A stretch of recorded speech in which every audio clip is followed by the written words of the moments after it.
Welcome you to our meeting July 15th today. Hard to believe July is going by quickly, but I want to start off just with a quick thank you to the committee for the opportunity to really represent our committee at the town volunteer appreciation night. It was certainly a wonderful virtual event, and very much appreciated the opportunity to represent this committee. So thanks, everyone. So we'll start off with any amendments to the agenda. Is there anything? I'm seeing none. Is there anything that you want amended, Kevin? No. Very good. Okay, we will just do a quick disclosures of conflicts of interest then. Does anyone have anything there to disclose? Seeing none. Kevin, do you have anything to disclose? No.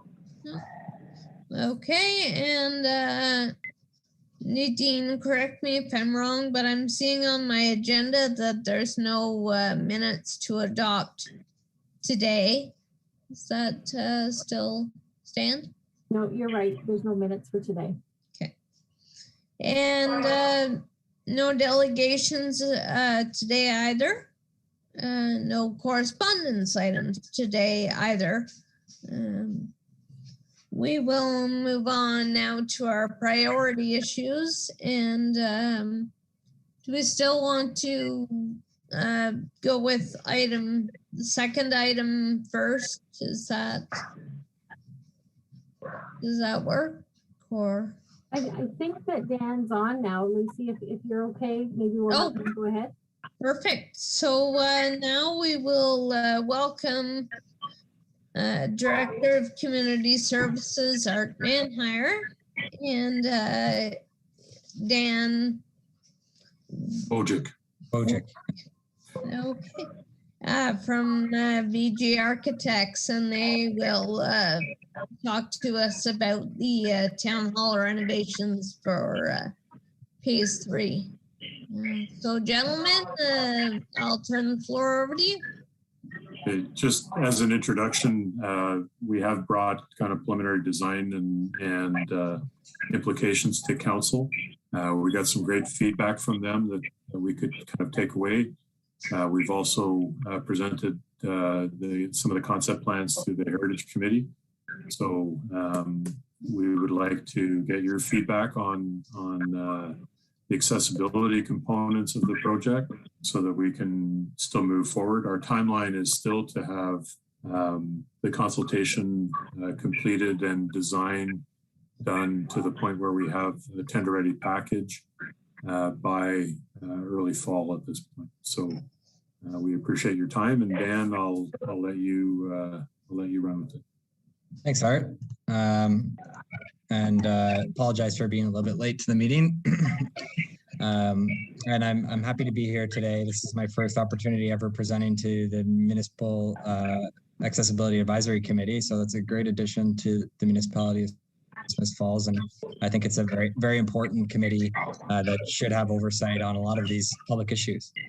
So like Art mentioned today, we are going to be taking a close look at our accessibility pieces that we're adding into the town hall. Sorry, I'm just going to try and make this a full screen.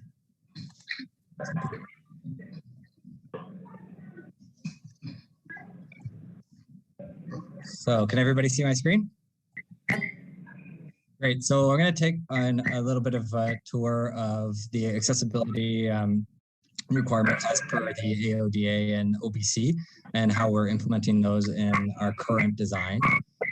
Caveat that, this is a design and development, and that we still need to put this back at council for approval. But basically what we want to highlight today is our approach in terms of addressing the accessibility requirements that we see in the project. So we're going to start from the outside of the building in the inside. And so as you all know, or many of you may know, that third phase of the project is renovating the old portion of the building where the current council chambers are. So as they are today, there's a few steps up to the front door and it's inaccessible. So as part of this project, we will be providing a new barrier-free entrance into the building. I'll show some images of that in the next slide, but here's the plan. So in similar to what's there today, there's going to be a few steps up to a landing for the door, but there's also going to be a new accessible ramp installed to the left of the entrance, and it will kind of wrap up to at a very gentle slope, 8% slope, to come up to the top landing here. In all of our diagrams that we're showing today, we've kind of highlighted any of the sort of accessibility accessories, I would call them, so that you guys can understand exactly where they are. So these are TWSIs. These are the tactile indicator strips that will be located at the top and the bottom of the ramp, both the ramp and the stairs. And then there will be handrails on either side of the ramp and stairs for the full length of the ramp and stairs. There's also going to be an extension at the for the handrail and the ramp at the top and bottom, about a foot as per the building code. And then we're introducing a new barrier-free operator at the top of top of that ramp. So here's a couple of images of what that might look like, so you guys can see it in 3D. So here's a really good overview, sort of a new entrance sequence. So there's a walkway with a TWSI, and then a handrail guiding up directly to a push button actuator, which will flip the door open, in this direction for any visitors. And then likewise on the ramp, we've added the same kind of TWSIs at the top and bottom of the ramp. So we went to some great lengths to get this 3D model made for you guys today, because this is kind of a very significant part of the accessibility upgrades to the building. And it will provide a sort of universal entrance for anybody to the facility, which is not available today. So anybody who wants to attend a council meeting won't have to travel through the building through some sort of back door or the front door in a really kind of convoluted way to arrive at the council meeting. So it's about providing universal access to everybody. So now if we go into the building, so if we leave that sort of pad that we had out there, you're entering into a public lobby, which is separated from the corporate services offices of the town hall. There's a little bit of a legend here that we created for everybody, so they can see all of the barrier-free features that we're highlighting through these diagrams. So the largest piece and sort of most costly part of the project, I would say, is adding a lift to the project, so an elevator, in order to access to the second level. So it's something that's currently in the project. So it's a really important addition to the project to provide a sort of access to the second level for everybody in town. Again, every time you see this kind of BF noted here, these are barrier-free door operators. So we want to make sure that everywhere in our barrier-free path of travel, there's an operator for these doors. Even if they have the appropriate clearance, we feel like the entrances into these primary spaces require a barrier-free door operator. We've done a layout of the offices so that there's appropriate amount of space on the swing side and the passage side, as per the Ontario Building Code, for somebody in a chair to be able to easily operate those doors and turn them around.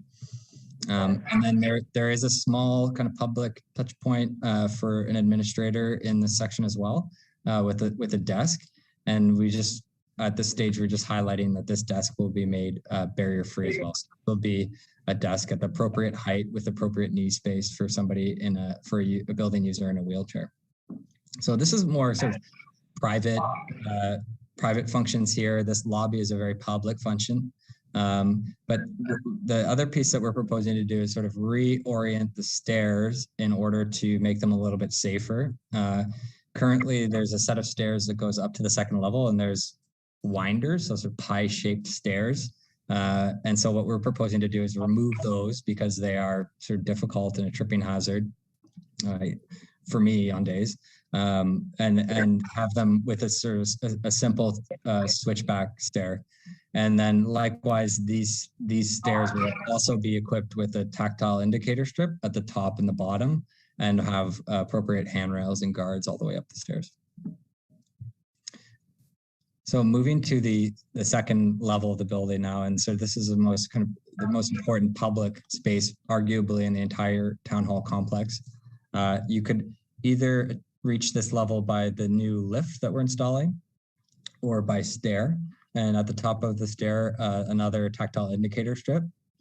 In this very kind of important public space, which will have a high occupancy, we're incorporating a universal washroom. So this is, there's a universal washroom on the first floor, but we also felt it was very important to have one here as well. So this washroom is equipped with a full kind of barrier-free lockout package with an alarm signal and a visual signal as well above the door, just in case there's any duress. Anyone is in duress in the washroom. There's also a space allocated for an adult size change table, height adjustable adult size change table, which is a requirement as per the Ontario Building Code. And then there we have all of these dash lines that you can see here in our diagrams, just represent all of the clearances that are required in order to provide adequate access for someone in a chair. For the staff portion of the sort of in-camera meeting room, or counselor's lounge is what you would call it maybe. So this is the area where counselors would be congregating or meeting prior to or during a council meeting, or potentially touching down during the week. So currently the second floor is totally inaccessible. So there's this huge benefit now that a counselor with accessibility needs can now access the space. We have a barrier-free door operator here and here on either side of this entrance, just due to the lack of turnaround space in the corridor, so that you can still provide easy access to this in-camera meeting room. And then there was a request for the council desk itself to be slightly elevated from the audience of the council chamber. So on this far corner, we're providing just a short series of ramps up to that level. Another important feature that, well, this is just sort of more of a planning and operations feature, but we're earmarking and allocating places at the front of the room for wheelchair access and in the audience. And then as we progress through this project, again, we'll be taking a look at sort of assistive listening devices as required in the council chamber as well. So that kind of brings me to the end of the presentation that I prepared today, and this sort of highlights all of the main accessibility features that we're proposing to implement through this phase of the project. But I wanted to have a discussion with the committee and see if there was any other aspects that we've sort of overlooked, or and open up the floor for questions and comments.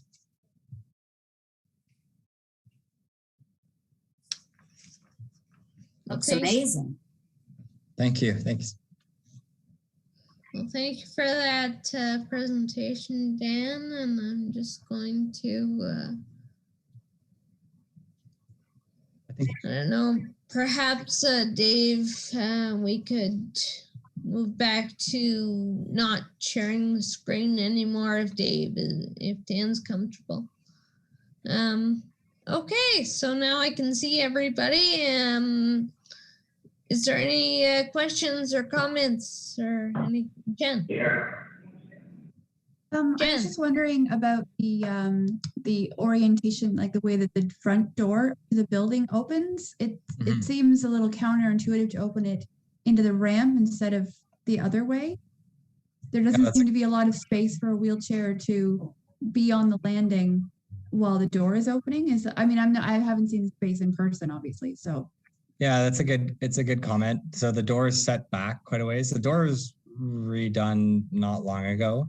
So the door is set back quite a ways into the opening, but we could flip the swing of the door. You could take a look at doing that pretty simply through this project as well.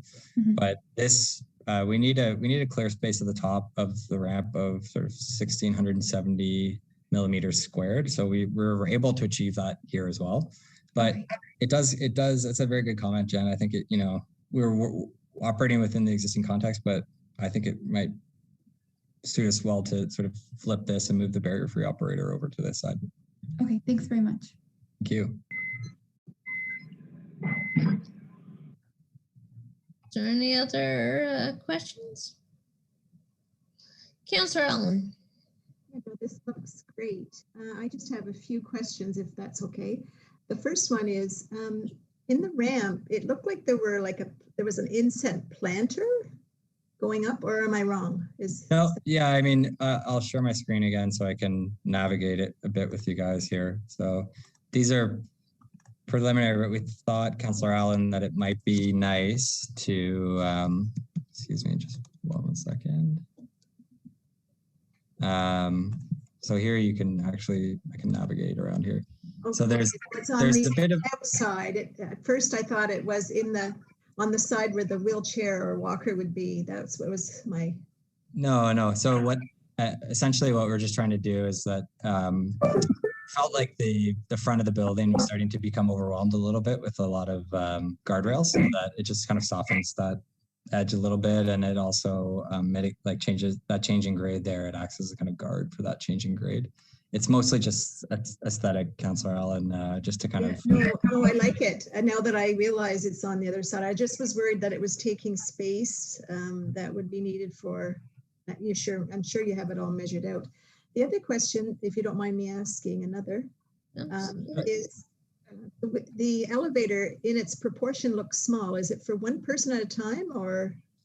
Yeah, so it's a Lula lift. It's a sort of, which you may know what that is. It's called the limited use, limited application lift. It's large enough for one sort of wheelchair user at a time. And it's more cost effective than putting a hydraulic elevator, and more space efficient as well. So it's oftentimes what we use for this type of accessibility upgrade, just based on the volume of use that we would see it being used for. So commercial lifts. Is it a huge amount of money difference, the difference in the two?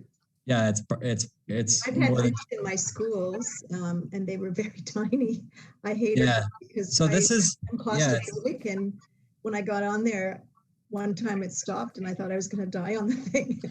Like it was tiny. I don't know if this is as tiny. It probably isn't, but no. So this is there's something called a wheelchair lift, where you're sort of on a mechanical looking platform. This still has the appearance of an elevator. So you walk in and there's paneling and buttons that you can press, and the doors are self-operating. It's not like you have to crank open a door, and so it resembles an elevator as close as possible, but it's less than half of the cost. So. Yeah, it's much more space efficient too, which is something that we're really struggling with for this project. Right. I think Katie, do you have a question? Yes, I just wondered, Art, is it the same as the one in the library?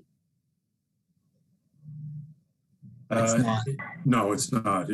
There's a different piece, and we've looked at the library one. We looked at the one over at the Anglican Church as well.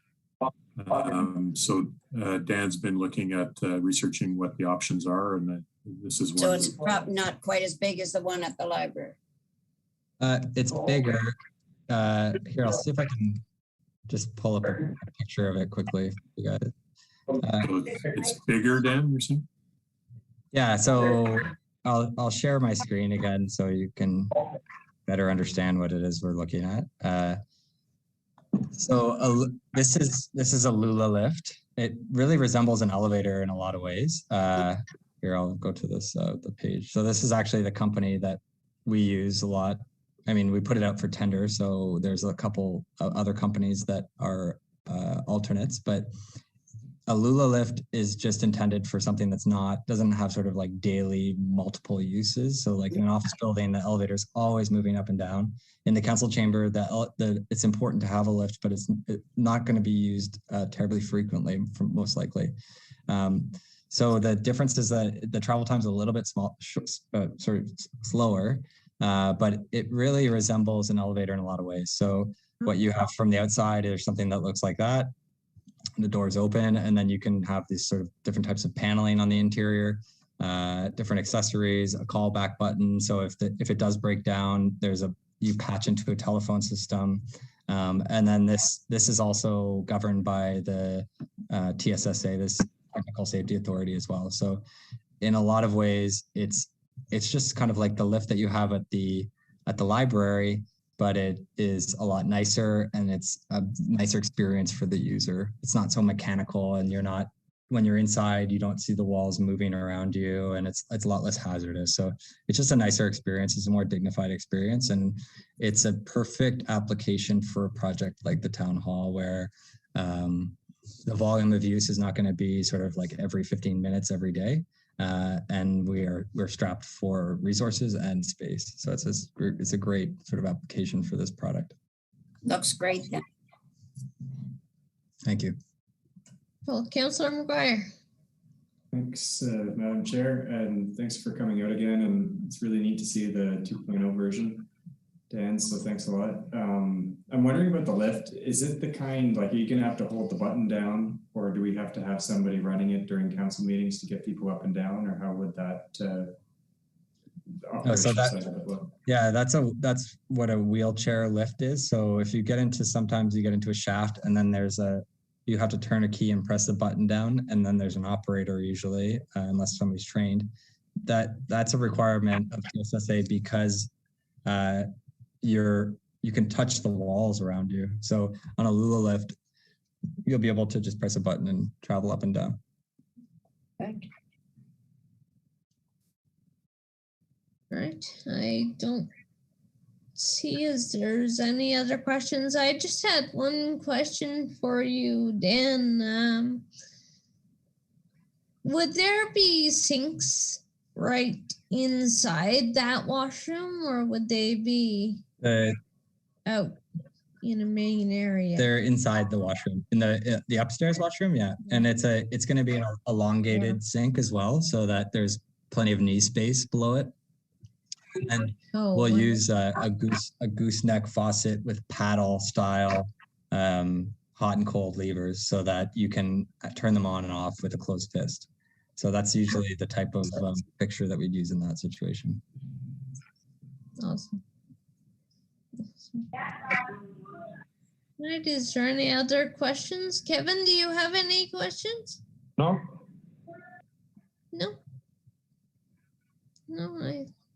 okay. Seeing no other questions, so we will thank Dan and Director Manhire for their presentation, and hopefully we were able to give you some feedback that you had thought out. Very helpful. Thank you, Madam Chair. We are looking at bringing this back to council. The 26th, I believe, is the date, Dan? Yep, it's the 20th. So, yeah, just to keep the feedback loop live, and if you have any feedback along the way, please let me know, and we can incorporate that into the design piece. Thank you. Councillor McGuire. Yeah, that sounds great. And maybe if we could just get a PDF of the updated version and take a good look at it for where the buttons are located and any last minute things before the 26th, then we'd really, it's exciting to have, this is the first project like this where we've had the committee kind of do the input in the design phase, and it's awesome. So like Jen, great comments on the door, and I think, yeah, if we get that final draft before it goes to council, we can, just in case something comes up, that'd be great. Certainly, and we're going to provide another document for the councillors next week that has sort of more design implications in it, and sort of a recap of all of the committee meetings that yourself and Councillor Allen have attended with me. for the benefit of everyone else. And I'd like to thank everybody today for giving me the opportunity to meet you all and present. It's a pleasure. And if you have any comments, please share them. And if we change anything related to accessibility in the project from what we've shown you today, we'll be sure to make sure that that makes it back to you for comment as well. Perfect. Thank you. Thank you. Great. Have a nice afternoon, everyone. Take care. Thank you, Thank you gentlemen. very much. Okay, that was certainly a wonderful presentation, and thanks to them for bringing their feedback to the committee and really advancing that. The next item on our agenda we'll talk about is see it listed as access into businesses, and I'm going to actually start off that discussion. Not too long ago, I was contacted by a gentleman by the name of Marshall Hogan, and I'm sure some of you are familiar with him. And he shared information with me regarding, I believe they're called easy access mats, and really was looking to start the discussion about access into businesses. And so I contacted the company that put that information forward. And Dave, I don't know if you have that information that you could share there. Thank you very much. So these are just some of the examples, and I don't know if you can advance it all, but these are some of the options, what they have at the committee at that company. And just wondered, I talked to him about the possibility of having a trial of one of these mats, and certainly he was very open to that. However, there is a bit of a limitation in that to have a mat out on trial, the rise of the surface would have to be no more than 3 inches. I didn't know if that was something the committee would like to have at one of the businesses, or. Doesn't seem to be very high, does it? I'm sure the businesses are higher than that. What do you think, Lorraine? Mm-hmm. Madam Chair, may I speak about that? Absolutely. When we were, I'm trying to think, maybe Councillor McGuire remembers, but there's a store front that it's the pet store, I believe. Along that building, when one of the stores went in, that time we had found at Heritage Symposium similar things to this, but they were made, I think, of a heavier foam, and they did have a higher riser. But your point, Lucy, about people tripping on them, or them coming out too far, was one of the biggest problems. So I wish we could research or find some kind of research around what people who have accessible heritage buildings in their downtown actually do. I've been looking for that, and it's not something that's easy to find. Like in Kingston, when I was researching their downtown, it's really accessible. They changed it with the concrete. That when the sidewalks were created, they made ramps that went into it with that. Similar to what years ago, I'm old, Sweet Shop used to have a ramp that went from the street on Beckwith Street up to the front door, and then you open the door. So we could put if you wanted to, you could bike into it or whatever. But it's that idea, and it's all along their street, Princess Street, I think it is. No, I'm not. Anyway, the main street downtown Kingston. But I think trying something, at least experimenting with it, and for two reasons. I think it shows the businesses that we're trying to help them, and it also shows people who can't now access our downtown that we are really trying to make it more appropriate for them and want them there. That's my thought anyway.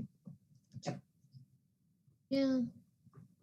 I think a trial might just sort of promote some awareness as to what's out there and what perhaps we could make work for any of our businesses. Nadine. I'd like to just share this with our engineering technologist, Vanessa Bernicki. She's working on, she looks after the sidewalk occupancy permits. And, these are great initiatives to get people, access into stores. We just want to make sure they're safe, as well as because they're on town property, we would have to look at all that, right? The liability and make sure they're safe. So if it's okay with the committee, I can share that with staff as well for their comment prior to the next meeting. Sure. Would everybody be okay with that? Absolutely. Councillor? Thanks, Dean. I think that's a great idea. Maybe we could get the chief building official to take a look too, just for that side of it too. But it looks like a really neat kind of for those low grade or low rise barriers, 3 inches or less. This could be a really cool way to fix that.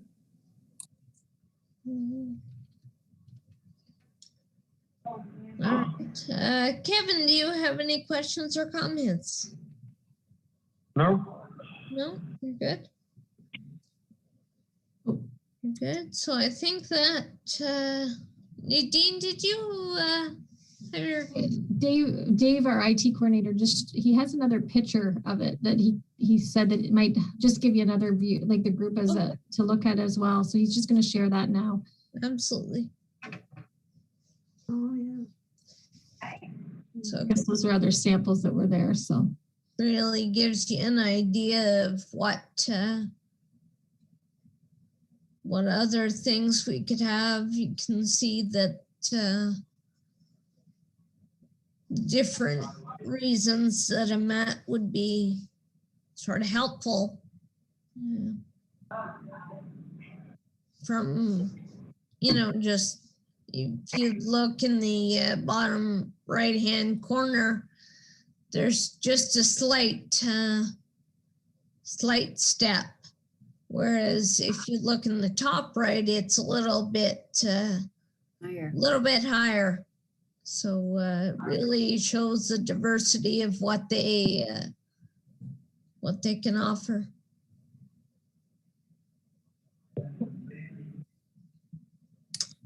All right.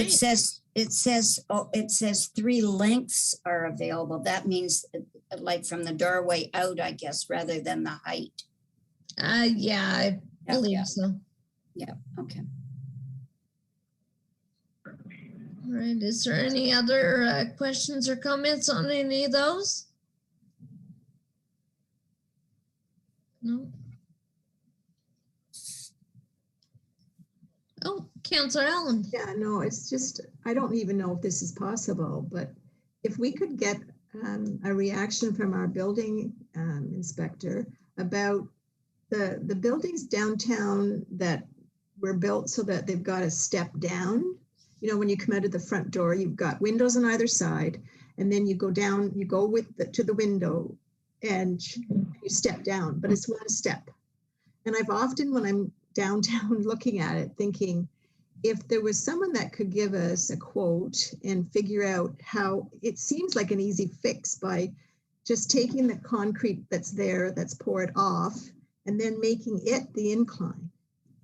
Because then you don't have the issue of tripping or, having it on the street, because it's all hidden away. It's just a thought. And I don't know if it's the building inspector, Chris, I don't know who we'd ask, but somebody that's in that kind of business that does sidewalks, perhaps, maybe it's even one of our staff, Nadine, I don't know. but there's quite a few of them that are exactly that way. Certainly worth looking into. Mhm. Just need to find the right avenue for that. Okay, so I think that wraps up the discussion for today. Perhaps we could put it on the next agenda and we can sort of continue our discussion on that. Okay, so I think that wraps up our proceedings for today. So we just need to discuss our next meeting then and when that shall be. And I have 2 dates that Nadine has given me that work for the town, work for Dave, everybody on that end of things. August 11th and August 18th. Firstly, is that time frame suitable? Yeah. Okay, is there any preferences for which day would be better? Pick the other date. What's that, Kevin? Pick the other date. The 18th? The 18th? Yeah. Okay. Is everybody okay with the 18th? 30 again? 2:30. 2:30, does that work for the committee? I think, didn't Kelly say she wanted it earlier because now that she's open, it's right in the middle of her work day? I mean, I know she's not at this meeting, but maybe that's why. Yeah.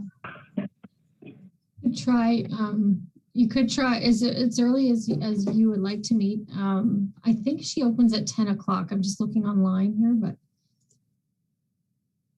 I'm fine with 9. Yeah, I could do 9 any day.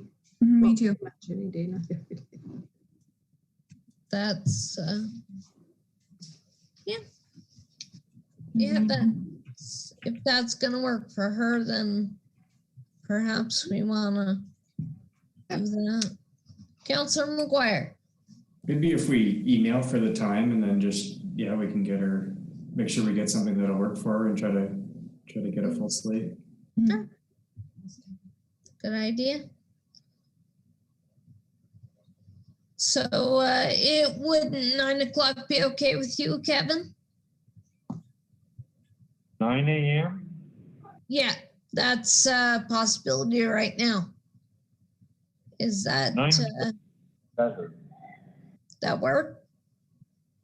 9:30 would be better. Okay, okay. Do we wanna, so is everybody okay if we just bump it that half hour? Yep. Yeah, okay. All right, so I think we can settle on August 18th. Excuse me. At 9:30 is good for everyone. Yep. Yeah. I think Okay. I think that's, is everybody okay with that or have any Yep. concerns? Yep. Yeah, all good. Okay, so I think that wraps up our meeting today and we've got everything done for today. So I will ask for someone to make a motion to adjourn the meeting, please. Jen, thank you. And can I have someone second her, please? Councillor McGuire, thank you. All right, so that wraps us up and we will sign off. So have a great day, everybody.